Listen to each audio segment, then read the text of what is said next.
Buenas tardes, bienvenidos una vez más a Noticias Globovisión Salud. Les saluda Daniela Salas en nombre de todo el equipo técnico y de producción que hace posible que este espacio llegue hasta sus hogares. Me acompaña como siempre en interpretación de lengua de señas el profesor Henry Rumpos.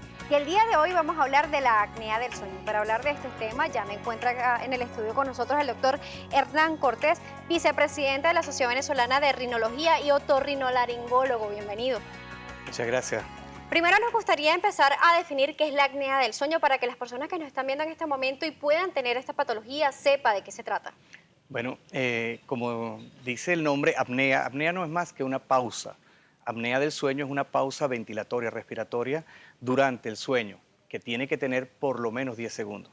Una persona que mientras duerme debería continuamente respirar. Si por alguna razón esa persona detiene la ventilación por más de 10 segundos, se considera que está haciendo un episodio de apnea. ¿Y cómo puede saber esa persona, ya que está dormido, que tiene ese episodio de esa pausa respiratoria o apnea del sueño? Es difícil que en las fases iniciales él lo sepa. Normalmente es algún familiar, la esposa, que evidentemente, estos son pacientes que con mucha frecuencia coincide el ronquido. Entonces la pareja primero empieza a quejarse de que no puede dormir porque la persona ronca mucho, el paciente ronca mucho, pero también le preocupa que tiene unos momentos en los cuales se detiene. La persona deja de respirar y luego nuevamente es como si arrancara. Entonces, ahora, para determinar eso, digamos, científicamente, es indispensable la realización de un estudio que se llama polisomnografía, que es un estudio del sueño. ¿Y eso lo hacen como doctor? Hay diversas formas de hacerlo, inclusive en la actualidad hay estudios que se pueden realizar hasta en casa, pero lo ortodoxo, lo formal, sobre todo para un buen diagnóstico, es un estudio que se haga en un laboratorio del sueño. Eso es... ¿Cuánto tiempo tiene que pasar esta persona en este laboratorio? ¿Tiene que ser de noche? ¿Tiene que Sí, estar dormido? sí. ¿Cómo es? El laboratorio está diseñado para que la persona trate de estar lo más cómodo posible, pero está durmiendo fuera de casa. Va a un sitio, inclusive puede llevar a su almohada, pero está durmiendo conectado a una cantidad de sensores que es bien interesante porque allí se mide la presión de oxígeno, se mide el CO2, se mide cuántas veces la persona deja de respirar, se hace inclusive un electrocardiograma, simultáneamente un electroencefalograma. Hay una cantidad, por lo menos 20 parámetros a medir, y esto todo es analizado por, obviamente, una computadora y unos técnicos y gente especializada, y determinan, después de un estudio de esto en toda la noche, cuánto tiempo roncó, cuánto tiempo dejó de respirar. En base a esto se calculan los índices de apnea y en base a esto se puede determinar qué tan grave puede ser este problema en una persona. Que te digo que de hecho es bien importante, es un problema muy grande que estamos viendo desde diferentes especialidades. Como esta persona tiene que dormir en este laboratorio, ¿es un mito o una realidad que las personas que duermen en otros lugares el comportamiento del sueño es diferente? Bueno, no sabría explicártelo con detalle porque el sueño es algo muy complejo, ¿no? El sueño lo estudian los neurólogos, las alteraciones ventilatorias del sueño las estudiamos los otorrinolaringólogos con algunos neumonólogos. Sin embargo, aquí se trata de que la persona tenga un episodio como si estuviera en su casa durmiendo. A Porque, eso me y refiero, se porque puedan no grabar. siempre duerme igual la persona cuando por lo menos está en un lugar Sí, diferente. Entonces, sí. ¿qué tan certero o en qué porcentaje pueden ver esta alteración o pausa en esta persona cuando duerme? Lo que pasa es que normalmente las personas que padecen de este problema de apnea obstructiva durante el sueño son personas que están prácticamente todo el día agotados. Entonces, aún en un laboratorio ya el cansancio los vence y en algún momento logran conciliar el sueño. Y ese es el momento ideal para realmente determinar cuántas pausas hacen. Y a veces te sorprende, las personas que vienen por un problema de roncopatía y luego vienen con un estudio y te dicen que han tenido 700 pausas durante la noche, lo cual es bastante importante. Es así, y usted decía que también en las personas cuando los primeros que notan que sucede algo con el sueño de esta persona es el compañero de ellos. Entonces, también hablaba del oxígeno y también hablaba del dióxido de carbono, ese proceso de respiración que tenemos todos los seres humanos y se ve alterado justamente en este proceso de apnea o pausa como usted lo indica. Entonces, estas personas, ¿cómo es la oxigenación de su cuerpo teniendo estas pausas? Daniela, estás hablando precisamente creo que del punto más importante de todo esto, porque el problema no es que las personas respiren o no durante la noche de manera constante. El problema es que cada vez que una persona hace una pausa, empiezan a disminuir las presiones parciales de oxígeno. Tienes menos oxígeno en tu sangre, por lo tanto eleva el CO2 y eso de una u otra manera está alterando una cantidad de estructuras, tu sistema nervioso. Por eso, y cuando hablamos del síndrome de apnea obstructiva del sueño, estamos hablando de una cantidad de consecuencias que suceden porque estas personas no logran intercambiar oxígeno durante la noche y en otras palabras no descansan. Decía en la parte anterior que hay un problema de oxigenación muy importante debido a que la persona no realiza un proceso de respiración normal durante el sueño y es decir, que no tiene lo suficiente nivel de CO2 en su cuerpo. Sí, realmente las consecuencias son muchísimas. No creo que haya ningún sistema en el organismo que no se deteriore si tú no tienes la suficiente cantidad de oxígeno y durante todas esas 8 o 10 horas de sueño tú realmente estás haciendo pausa y te estás asfixiando poco a poco. Sin duda lo que primero empieza a sufrir es el sistema nervioso porque estas son personas que están durante el día con mucho sueño. Son personas que inclusive corren riesgo desde el punto de vista laboral, son personas que perfectamente pueden quedarse dormidas mientras están manejando un vehículo. Y puede tener un accidente de Absolutamente. tránsito que puede ocasionar la muerte no solamente de él, sino de las personas que están en ese momento en el vehículo, además de personas en la vía y otra persona que puede ir en otro vehículo. Entonces es algo muy importante de tener en cuenta y poder atacar a tiempo. Ese es uno de los motivos que ha apoyado muchísimo en algunos países el estudio de este síndrome.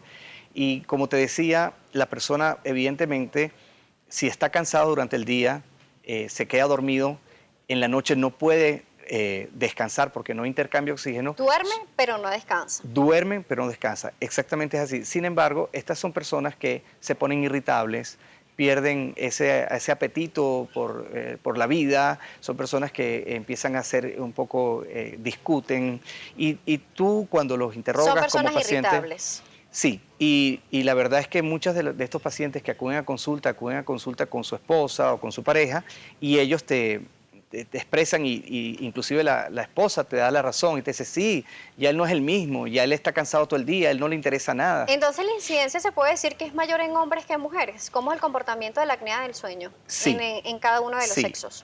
hay mayor incidencia en hombres que en mujeres. ¿Y a qué se debe, doctor? Bueno, uno de los factores que también está involucrado acá, porque el tema de la apnea obstructiva significa que la vía aérea colapsa. La vía aérea colapsa y no colapsa precisamente solo en la nariz, como piensan algunos. Es mucho más importante el proceso que sucede a nivel de la rinofaringe, a nivel de la orofaringe atrás, donde el paladar y la lengua tienen un factor, cursan con un papel muy importante. Entonces, hombres y mujeres también, pero hombres fuertes, vamos a decir, con sobrepeso, con un índice de masa corporal elevado, obesos, cuello corto, son personas que característicamente pueden empezar a hacer apnea, porque cuando la persona se acuesta, el paladar y el peso de la lengua va hacia atrás y colapsa la vía aérea, y son personas que precisamente en ese momento no hay paso del aire. Hay personas que creen que al colocar a la persona boca abajo cuando está durmiendo no va a roncar o que este fenómeno no va a suceder. Entonces, ¿esto no es tan cierto? Bueno, es curioso. La verdad es que si tú ves una persona que duerma de lado, probablemente ronque menos que una persona que duerme en un chinchorro, que esté totalmente acostado. Y eso tiene una explicación, porque el peso de la lengua y el paladar va hacia atrás y hace que suceda una pausa, ¿no? Recuerda que el ronquido está directamente en relación con la vibración que genera el paladar blando.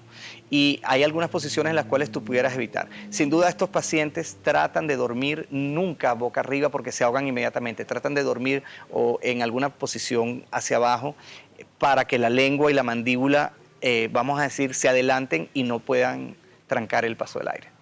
La persona entonces que duerme boca arriba, que tiene el proceso de apnea del sueño y se puede despertar al momento de conciliar el sueño, de ese momento de descanso, ¿se despierta totalmente o hay momentos como de pausa también en donde se despierta y se vuelve a dormir enseguida? Sí, tienes que pensar que es una persona que está absolutamente agotada y realmente está en un momento en el cual, como no hay tanto oxígeno, está muy profundo.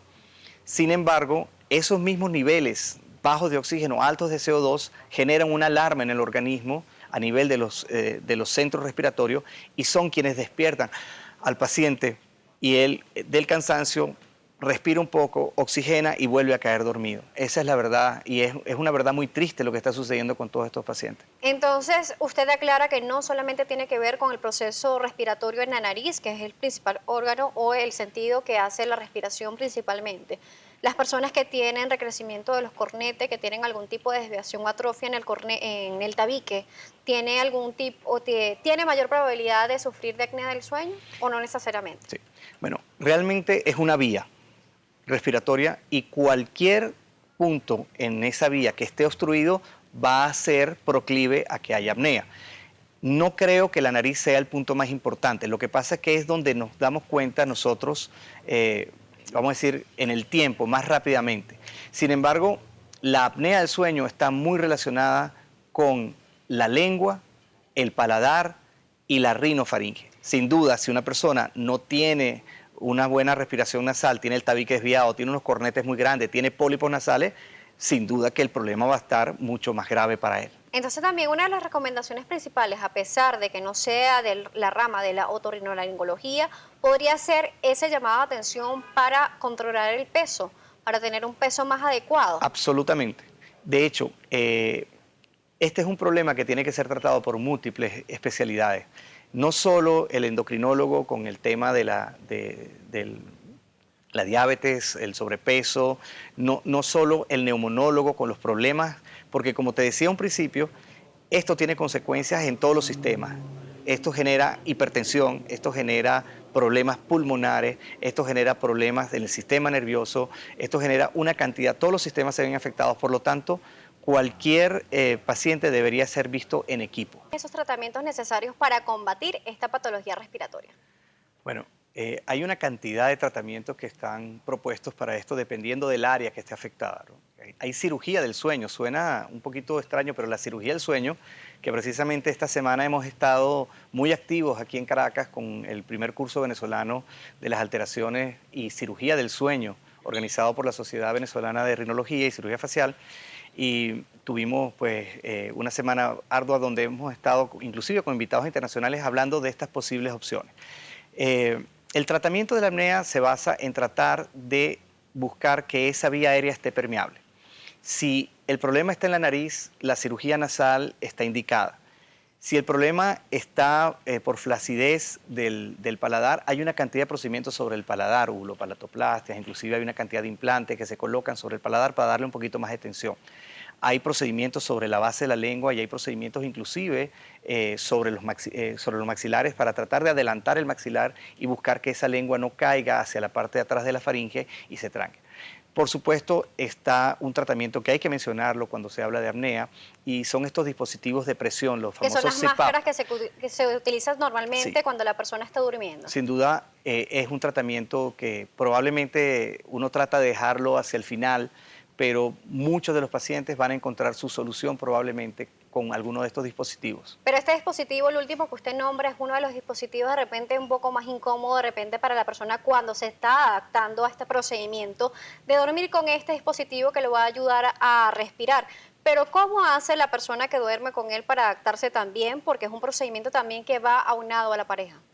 Bueno, la tecnología cada vez está mejorando estos dispositivos, las máscaras son más cómodas, dan más capacidad de movimiento, son portátiles, te los puedes llevar a donde tú vayas, de viaje, etcétera. Pero yo creo que la respuesta clave a tu pregunta está en esto y a mí me llamó mucho la atención cuando yo inclusive conocí a un médico que se especializa en esto, que era paciente de esto. Y él me decía que a él se le podía quedar cualquier cosa en su casa, los lentes, el teléfono, lo que sea, pero que era imposible que él saliera de fin de semana sin su aparato, porque una vez que tú te sientes tan mal y has tenido tantas complicaciones y empiezas nuevamente a tener oxígeno durante toda la noche, todos estos pacientes son pacientes que están muy Claro, porque agradecidos. incide principalmente en la calidad de vida de la persona porque la oxigenación es mucho mayor, ya el descanso se nota en la persona, hay mayor rendimiento en sus actividades diarias, en su trabajo, en su calidad de vida, en su familia, en muchas cosas. Usted nombraba al principio que puede quedarse dormida una persona al momento de manejar, doctor, y hablábamos que en hombres era mucho más frecuente que en mujeres. Aquí en la sociedad venezolana, a pesar de que, bueno, en Venezuela no tenemos cifras oficiales desde hace mucho tiempo, ¿manejan algún tipo de cifra de apnea del sueño en nuestro país o de repente en el mundo? No. En este momento, bueno, en el mundo evidentemente es un problema que cada vez se descubre, cada vez más frecuente. En Venezuela no tengo en mis manos unas cifras oficiales sobre esto, pero sí te puedo decir que en las diversas especialidades que estamos trabajando en conjunto, nos damos cuenta que esto es un problema gigantesco que muchas veces tal vez pasaba desapercibido y era tratado o maltratado de manera individual. Hoy en día pienso que es una de las cosas más importantes dentro de la medicina general al público y por eso agradezco tanto la invitación a tu programa para que el público esté al tanto de este mal que, vamos a decir, nos ataca a todos. Hay que bajar de peso, hay que hacer ejercicio, hay que verse con los diferentes especialistas para cada área y sin duda hay que tratarlo porque esto a un principio se puede mejorar y curar. Yo he visto pacientes en fases avanzadas y es realmente deprimente ver a estas personas cómo prácticamente pierden su vida porque no se quedan dormidos absolutamente en cualquier actividad. Doctor, ¿y qué es lo nuevo que trae este taller que está llevando a cabo la Sociedad Venezolana de Rinología y la Sociedad Venezolana de Cirugía en este caso?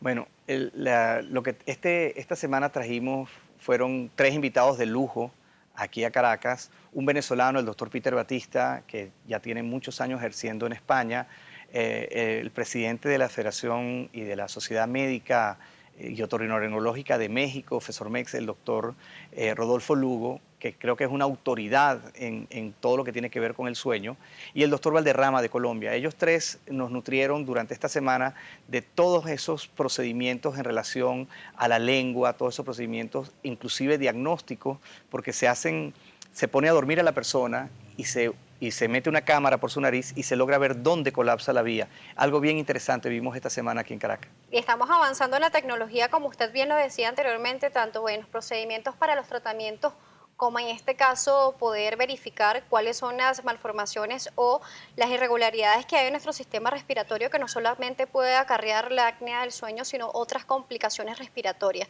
Y en el mundo se dice la Organización Mundial de la Salud que existen enfermedades respiratorias muy frecuentes y están entre las principales enfermedades mundiales. Existen muchas diferentes, lo que lo ocasiona. Pero tenemos en este caso, como estamos hablando de la apnea del sueño y este taller que ustedes están realizando. Pero doctor, las personas que nos están viendo el día de hoy, ¿dónde se pueden comunicar con ustedes o en este caso con usted? ¿Tiene algún número telefónico, alguna red social para que se puedan contactar con usted? Sí, con mucho gusto. Yo trabajo en el Instituto de Otorrinolaringología en San Bernardino. Allí tengo mi consultorio, allí hacemos consulta para estos pacientes con el sueño. El número lo puedo dar, es 551-2102 de mi secretaria y allí estaremos pues con gusto para atenderlo. Ahí entonces pueden estar en contacto con el doctor Hernán. Nosotros le agradecemos el día de hoy estar con nosotros, habernos dado toda la información relacionada a la apnea del sueño. Ya sabe, si usted tiene alguna complicación al dormir y tiene mucho cansancio, podría estar presentando esta patología y debe consultar a su especialista. Y ya sabe que no solamente el otorrino es la única persona encargada de poder realizar todo lo que es el abordaje de este tratamiento, además de las incidencias y complicaciones que trae la apnea del sueño. Nosotros le recordamos nuestras redes sociales en Twitter como @salud_gb, también nos puede seguir a través de todas las redes sociales como @globovisión y ver todas nuestras entrevistas a través de www.globovision.com en la sección de salud. Será hasta una próxima oportunidad.